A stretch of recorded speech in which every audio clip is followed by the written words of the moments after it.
ఏం చేసిండ్రు కేసీఆర్ గారు అని కూడా వీళ్ళు మాట్లాడుతున్నారు.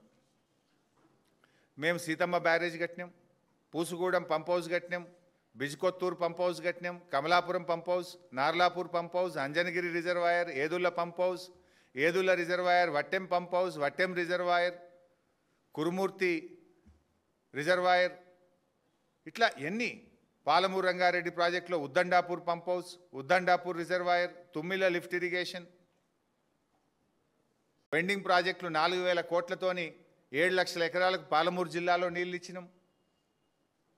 వరంగల్లో 2000 పడకల సూపర్ స్పెషాలిటీ హాస్పిటల్, రాష్ట్రంలో 500 బస్తీ దవాఖానాలు, 3200 పల్లె దవాఖానాలు, పంజగుట్టలో నిమ్స్ విస్తరణ, TIMS LB Nagar, TIMS Sanath Nagar, TIMS Alwal, 18 nursing కాలేజీలు, 79 డయాలసిస్ కేంద్రాలు, 22 ఎంసీహెచ్ సెంటర్లు, Sangareddy medical college, Kothagudem medical college, Mahabubabad medical college, Nagar Kurnool medical college, Rangareddy medical college, Ramagundam medical college, Jagtial medical college, Mancherial medical college, Wanaparthy medical college, Siddipet medical college, Mahabubnagar medical college, Suryapet medical college, ఇట్లా చదివితే చాలా ఉన్నాయి. 12 ప్రభుత్వ పాలిటెక్నిక్లు, 32 integrated కలెక్టరేట్లు, 32 ఎస్పీ కార్యాలయాలు, టీ హబ్బు, వి హబ్బు, టీ వర్క్స్, 125 అడుగుల అంబేద్కర్ విగ్రహము, పోలీస్ కమాండ్ కంట్రోల్ రూము, అమరవీరుల స్మారక చిహ్నము, 34 హైదరాబాద్లో మోడల్ గ్రేవ్యార్డ్లు, 109 అర్బన్ పార్కులు, కాలోజీ భవన్, బంజారా భవన్, కొమరంభీం భవన్, అనిసిల్ గుర్బా భవన్. ఫ్లైఓవర్ల గురించి మాట్లాడతాడు ఈయన. వెనకటికి ఎక్కడనో ఒకటి తార్నాకల కాంగ్రెస్ కట్టిందట. మరి దేశంలోనే అతి ఎక్కువ ఫ్లైఓవర్లు 43 ఫ్లైఓవర్లు కట్టింది హైదరాబాద్లో బీఆర్ఎస్ ప్రభుత్వం, కేసీఆర్ గారి ప్రభుత్వం. Kamineni flyover, Kamineni LHS flyover, Bairamalguda LHS flyover, RHS flyover, LB Nagar LHS flyover, JNTU Malaysia township flyover, Balanagar flyover, biodiversity flyover, biodiversity second flyover, Jubilee Hills road number 45 flyover, mind space junction flyover, శిల్పాలేట్ flyover, Chandrayangutta flyover, Bahadurpura flyover, APJ Abdul Kalam flyover, Shaikpet flyover, Durgam Cheruvu cable bridge flyover, Panjagutta steel bridge flyover, Chutneys hotel flyover, Ayyappa society underpass, Chinthakunta underpass, LB Nagar LHS underpass, LB Nagar RHS underpass, mind space junction underpass, Khaitlapur ROB, హైటెక్ City railway station ROB, Tukaram gate ROB, Uttam Nagar RUB, Uppuguda RUB, Lalapet ROB, Malkajgiri Anandbagh RUB, Hyderabad ORR to Medak rehabilitation, Rajiv Gandhi విగ్రహ flyover, Kothaguda flyover, Nayi Narasimha Reddy steel bridge flyover, Aramghar flyover, ఇట్లా దాదాపు 43 ఫ్లైఓవర్లు ఉన్నాయి. ఇవన్నీ రేవంత్ రెడ్డి న్యాయగిట్ట కట్టిండా? నువ్వు పోయి రిబ్బన్లు కత్తిరిస్తున్నావు. కేసీఆర్ గారు కట్టించిన వాటికి రిబ్బన్లు కత్తిరిస్తున్నావు. కేసీఆర్ ఏం చేయాలి హైదరాబాద్ అని మాట్లాడుతావు? ఈ ఫ్లైఓవర్లు, ఈ 43 ఫ్లైఓవర్లు ఎవరు కట్టినరు?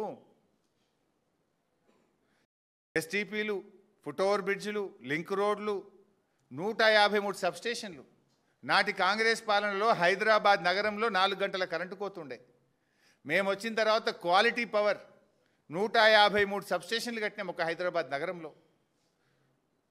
ఇలా Yadadri power plant, Bhadradri thermal power plant, Bhupalpally KTIPS plant, Warangal IT tower, Khammam IT tower, Nizamabad IT tower, Mahabubnagar IT tower, Siddipet IT tower, Nalgonda IT tower, Adilabad IT tower, 2600 రైతు భవనాలు, 12000 నర్సరీలు, 19000 పల్ల ప్రకృతి వనాలు, 1952 బృహత్ ప్రకృతి వనాలు, 100 మొబైల్ వెటర్నరీ క్లినిక్లు, 20 లక్షల గోడౌన్ల కెపాసిటీ కలిగిన 534 నూతన గోడౌన్లు, 1200 చెక్ డ్యాంలు, కొమరంభీం మ్యూజియము, 551 పోలీస్ స్టేషన్లు కొత్తయి, మెగా టెక్స్టైల్ పార్కు, 382 బ్రిడ్జులు, కరీంనగర్ కేబుల్ బ్రిడ్జు, రైతు బంధుకు 73,000 కోట్లు, ఉచిత కరెంటుకు 61,000 కోట్లు, ఆసరా పెన్షన్కు 61,000 కోట్లు, రుణమాఫీకి 29,000 కోట్లు, రైతు బీమాకు 7,000 కోట్లు, అద్భుతమైన యాదాద్రి దేవాలయం.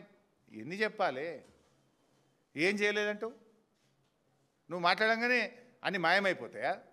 రోజు హైదరాబాద్ ప్రజలకు ప్రయాణిస్తున్న ఫ్లైఓవర్ల మీద ప్రయాణిస్తున్న ప్రయాణికులకు ఇవి బీఆర్ఎస్ కట్టిందా, ఎవరు కట్టినరో ప్రజలకు తెలియదా? ప్రతిరోజు ఇంటికి త్రాగునీరు బీఆర్ఎస్ పాలనలో పొందుతున్న ప్రజలకు తెలియదా? నాటి కాంగ్రెస్ పాలనలో ట్యాంకర్లు, ప్రతి అపార్ట్మెంటుకు ట్యాంకర్లు తెచ్చి వాటర్ బిల్లు పెరిగేది ప్రతి ఒక్కరికి. బీఆర్ఎస్ వచ్చినాక వాటర్ ట్యాంకర్లు బంద్ అయినాయి. ప్రతిరోజు త్రాగునీరు అందించింది బీఆర్ఎస్. ప్రతి ఇంటికి నాణ్యమైన 24 గంటల కరెంట్ ఇచ్చింది బీఆర్ఎస్. లా అండ్ ఆర్డర్ను మెయింటైన్ చేసింది బీఆర్ఎస్. నీ పాలనలో 22% క్రైమ్ రేట్ పెరిగిందని నేను చెప్పలే, నీ డీజీపీ చెప్పిండు. నీ డీజీపీ చెప్పిండు నీ పాలనలో 22% క్రైమ్ రేట్ పెరిగిందని. సిగ్గుతో తలదించుకో నువ్వు, క్షమాపణ చెప్పు. హోంమంత్రిగా పనికిరావు నువ్వు అని నీ డీజీపీ చెప్పిండు, ఇంకా సిగ్గు లేకుండా మాట్లాడుతున్నావు. నోరుందని గాయి చేయడం కాదు, నిజాయితీగా ఏం చేసినావో 2 ఏళ్లలో చెప్పి ఓట్లు అడుగు. 6 గ్యారెంటీల మీద చర్చ పెట్టి ఓట్లు అడుగు. మేం కట్టిన బస్తీ దవాఖానలో మందులు లేవు, డాక్టర్ల జీతాలు లేవు, ఇంకా ఏ మొహం పెట్టుకొని జూబ్లీ హిల్స్లో ఓట్లు అడుగుతావు?